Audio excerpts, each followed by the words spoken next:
when many younger kids living especially near Essex. What the f? Is you just kneeing him? Bro, that looks so crazy from a distance, bro. What?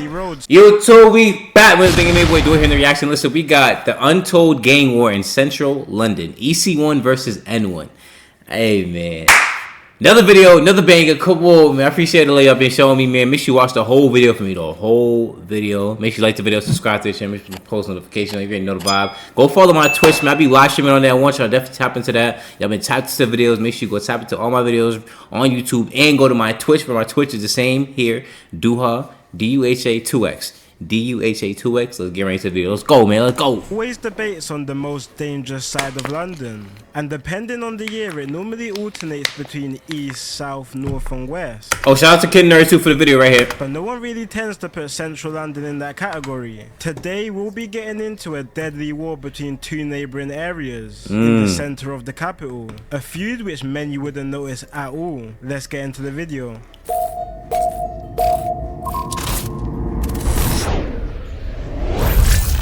Hoodie on, I'm locked in.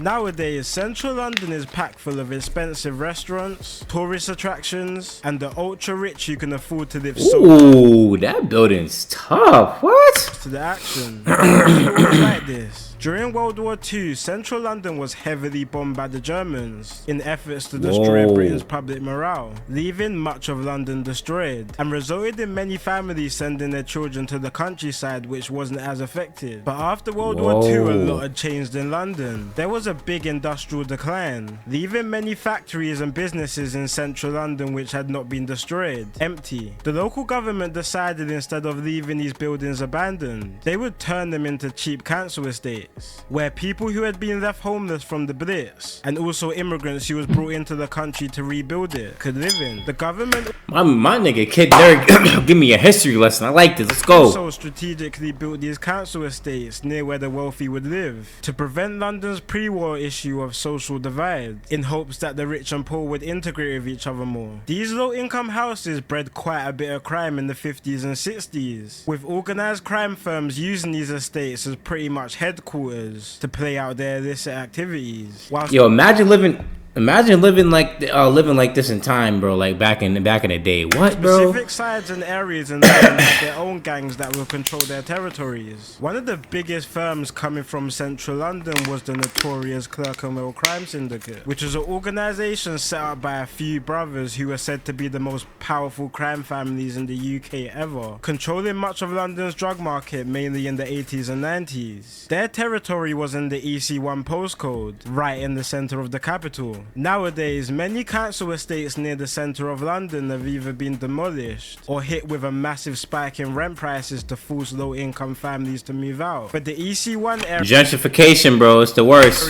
Still has quite a fair bit of low-income neighbourhoods floating about, like the Bourne and King Square estate. But long gone are the days of crime families ruling over EC1. A new gang has now emerged, who go by the name Easy Cash or just straight EC1, which is made up of a few different estates around the area, who all have separate but linked up cliques. The Easy Cash gang started hitting headlines in the early 2010s after catching multiple different cases for numerous high-scale. Mo game face breaker to 17. Damn, 17 shops. Excuse me. Jail for 12 years. Okay. Ranging from higher-end jewelry store heists to car theft. In fact, a street just outside EC1 called Essex Road was actually ranked the 3rd highest in the country for vehicle theft. Essex Road is in the N1 postcode, a postcode which also has a few different cliques which are all linked up, mainly in Essex Road, Cally Road and Hoxton, which have all had a long-lasting feud with the nearby postcode EC1. This feud all started after a pub dispute between two young men. It was April the 14th, 2010 when local football rivals Arsenal and Tottenham are facing each other. This was a big event in the area. Yo, I heard soccer matches, like the rivalry, like the people after be like fighting and shit like that. I said, yo, what? I didn't even know it get crazy like that. Yo, with the majority supporting. I mean, I feel like that happens with a lot of sports though. I mean, like basketball especially. Yo, basketball, football, bro. But I heard it gets even crazier, bro, like for soccer, because like it's like die hard. Like, they'll do anything for their team, bro. Y'all let me know in the comments that if y'all are soccer fans, or football fans, and you feel me, you die hard fans, bro. Like, you'll do whatever for your team. Because I swear, that's what I seen. Bars were full of fans watching the game. I seen a video like that the other day. Being on Cali Road called the Thornhill Arms. A 20-year-old man called Sam Fitzgerald was at attendance this day alongside his older brother. But while his older brother was at the bar ordering a drink, Sam stepped out the pub when he saw another man across the street he had issues with in the past. After a few words between each other, a one-on-one fight ensued, with both men trading punches towards each other in front of a crowd for the people outside the pub. But the fight would take a turn when 22-year-old Anthony Leder would strike Sam with a golf club, breaking the club in two. Anthony then proceeded to stab Sam with the broken club, causing a fatal wound that unfortunately would take Sam's life. Sam was a loved and respected young man in his area, and many people from the N1 postcode, especially Essex and Cali Road, grieved his loss massively. Hey, yo. It's not exactly clear how, but Sam's death caused big frictions between groups in EC1 and N1, causing a lot of back and forth issues between the group of boys, which started getting more and more violent. This was at a time between 2008 and 2015, when many younger kids living especially near Essex and Cali Road started jumping on the roads. Both areas had... What was he doing? Am I tweaking? What was that? This was at a time between 2008 and 2015, when many younger kids living especially near Essex... What the fuck? Is he just kneeing him? Bro, that looks so crazy from a distance, bro. What? Cali Road started jumping on the roads. Both areas had quite a tight-knit community, but a couple high-profile murders left many traumatized from the area. The first being the murder of 16-year-old Ben Kinsella in 2008. Ben was the younger brother of successful actress Brooke Kinsella, who some may remember played the character of Kelly in EastEnders. Ben, just like Brooke, had aspirations of acting, and even featured in a few small roles on television, but unfortunately, these dreams were cut short on the 28th of June 2008. On this day, Ben was celebrating the end of his GCSE exams with a couple friends at a local pub. The friends he was with and another group of young men got into a verbal altercation at the pub, which resulted in Ben being stabbed 11 times while he was walking home. 11 times? Bro. An attack which he sadly didn't survive from. Another traumatizing event occurred also just a month before the murder of Sam Fitzgerald, which was the murder and assault of one of Sam's friends called Jessie Wright. Jessie was a 16-year-old schoolgirl who was assaulted and murdered in cold blood by another man who lived in the area. These events in a short period of time left a lasting effect on the young N1 community. Many of the older figureheads in the area started campaigning for change through many peaceful protests and talks to the government, like Ben Kinsella's family, who set up a charity called the Ben Kinsella Trust, which actually managed to pass through a law to raise the mandatory life sentence for knife-related murders from 15 years to 25. But while the older generation were trying to put a stop to the violence, the younger generations were starting to ignite it. Spouts of violence were starting to become more and more common between EC1 and N1 groups, and it wasn't long before another tragedy was struck once again. It was the 27th of February 2015 when 15-year-old Alan Cartwright was riding his bicycle through Cali Road with a group of his friends. But what they didn't know was lurking on the pavement was a group of boys from EC1 waiting for them to ride past. When Alan and his friends got close enough, the group of boys cornered them and managed to tackle two of Alan's friends, stealing their bikes in the process. But Alan and one of his other friends managed to flee the scene on their bikes. Alan continued to ride his bike until he got outside the nearby swimming pool, where he stopped and suddenly collapsed, not realizing that while he was riding his bike he had been stabbed in his chest by one of the boys. He didn't even feel it. It's just adrenaline, bro. He didn't even feel him get stabbed in the chest. Paramedics came to the scene. Sadly, there was nothing they could do. Just like a lot of other deaths in the area, Alan's murder got a lot of media attention, especially after Alan's sister made an emotional appearance on the Jeremy Kyle show. Oh my god, had her on national television. Talking about how much damage Alan's death done to their family. And when CCTV footage of the murder was posted on YouTube, many people expressed their frustration with the increased frequency of knife-related murders across London. One of the boys accused of being involved was 18-year-old Joshua Williams. Around a week after the murder, alongside his parents, he handed himself in, with his mum telling an officer he was involved in the murder. But when it came to trial, he had a different story, claiming he was at a youth club instead. This was quickly shut down by the judge, finding him guilty and sending him to a minimum of 21 years. Ooh. This was also one of the first known cases in the UK where a YouTube comment claiming Josh to be the perpetrator was used in evidence. Now the EC1 and N1 postcodes both span through multiple boroughs, being Islington, Camden and Hackney, and with each borough having its own issues and politics. EC1 and N1 are in the thick of all of it. Both gangs have different alliances and rivalries throughout the boroughs, and one of these rivalries between N1 and another gang in Hackney called Red Pitch turned fatal in 2015. Red Pitch are a gang in between both Islington and Hackney which used to have a big reputation for violence. The feud between them and N1 escalated in the summer of 2015. It was June the 10th in Nightingale Park in Islington. The weather was hot, kids were playing in the field. Anybody from these areas that we'll be looking at? And a 17-year-old let me know in the comments road called Steph was enjoying the nice summer's day with his friends, not knowing tragedy was round the corner. Ooh. A stolen scooter started riding through the park in the evening, with a couple teenagers on the back and front screaming RP in reference to the Red Pitch gang. When Steph and his friends saw them, they started to disperse outside the park. But unfortunately, while making their way out, Steph tripped over, leading to one of the boys jumping off the back of the scooter and stabbing Steph twice in his leg and chest with a zombie killer knife. Steph was rushed to a local hospital, but unfortunately he didn't survive. Damn, RP. The attack was a 17-year-old called Blaze Lewinson, who was...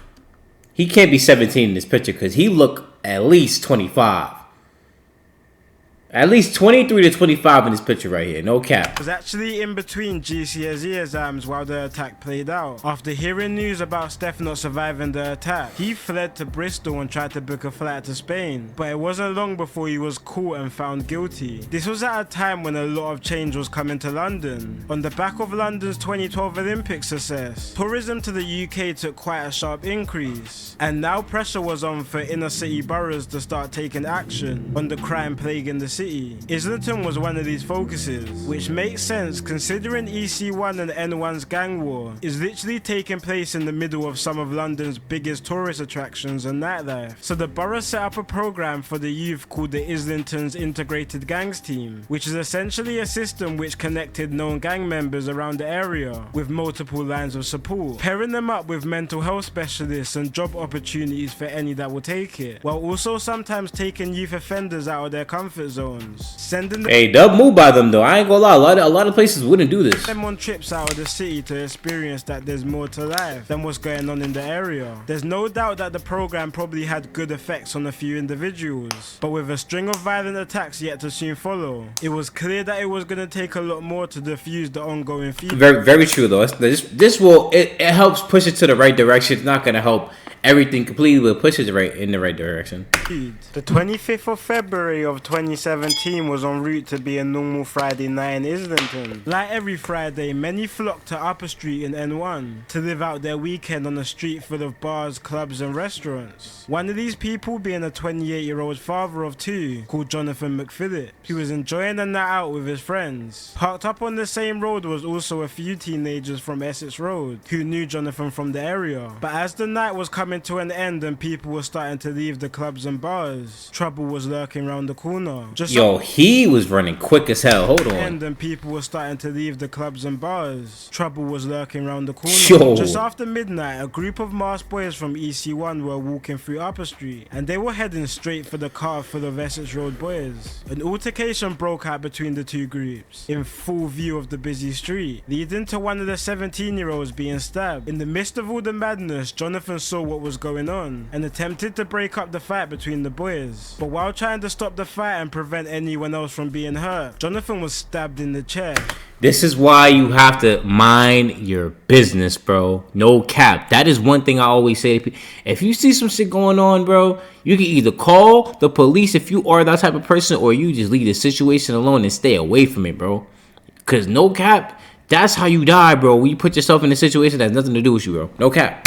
which gave him a wound he would not survive from, sadly causing another big loss to the community. Musically, both sides have had small stints in the UK drill scene. Back when UK drill was still fresh in the first half of the 2010s, a rapper from EC1 called MJ was making a fair bit of noise on the scene. He was known to make regular disses towards the N1 groups in his tunes, but eventually moved out to America to pursue his dreams of playing football. Cali Road also had a drill rapper coming up called Rashi, but his career wouldn't last long after being sentenced to 27 years. God damn! Attempted murder on a 16-year-old. But probably the most promising rapper to come out of the beef was a rapper called Cillian from EC1. He burst on the scene with his single Talk of the Town and drummed up a lot of attention due to him not looking like a stereotypical. Yeah, I was just about to say that because he don't look like a stereotypical one, bro. I wonder why he blew up. His song Talk of the Town also had a lot of eyes watching in his area due to a fatal stabbing of another young man called Nedim from Cali Road just a few months before his release, which a few boys from EC1 were originally arrested for. But Cillian kinda jumped off music a few years ago after a video of him leaked on Snapchat denying he's involved in the beef. Nowadays the situation between the two areas has slowed down quite a bit. Gentrification has forced many families to move out to the outskirts of London, and with heavy you have to hold on. That nigga's forehead was insane, boy. We gotta go back. The situation between the two areas has slowed down quite a bit. Gentrification has forced many. Bro, what is this forehead, boy? Damn!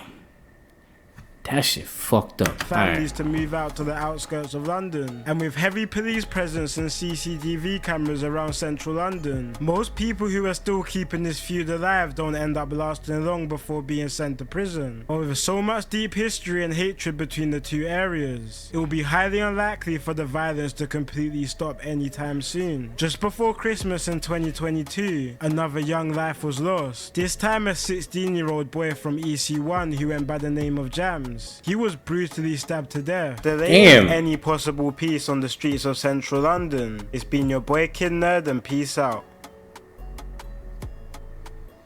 Hey man, W from Kid Nerd again. You feel what I'm saying? He dropped another banger. Shout out to y'all for even tuning into the whole video. I know y'all just got here to the end. So if you stay here to the end, you're a real one, man. Appreciate y'all, man. Y'all keep showing love, and I appreciate y'all niggas, man. We gonna keep going up. But overall, this video, bro, I'm gonna be honest, this is probably like the most. This is not the this is probably the least dangerous one to me, bro. To be honest, bro, like all the documentaries we watched, this is probably the least dangerous, man. I think a lot of shit didn't really happen. Like it didn't seem like it was that crazy compared to all the other ones we watched. But it's still sad to see other lives being lost and shit like that. But hey, man, like I always say, don't get into the street shit if you're not about that street shit. You feel me? Just stay out the way and get your bread. That's all I can tell y'all, man. Hey, make sure you like the video, subscribe to the channel, make sure to post notifications on. Alright, go get that t-shirt. Make sure you go follow me on Twitch, DUHA2X, Duha2X, DUHA2X, man. I be on there live streaming. I don't react to the music, cause no cop. I be wanting to save the content for y'all, bro. I don't want to just stream it and then feel bad I run out of content to drop for y'all. But I be doing other shit on there, like play video games, like. Well, I don't play. I'm actually lying here. I don't be playing video games on there. I actually be reacting to I don't know, someone gets cheated on or some basketball or shit like that, bro. You just gotta come and see, bro. I ain't gonna lie to you, but you make sure y'all tune into that. Hey, man. Until then, though, love y'all niggas. I'm out of here.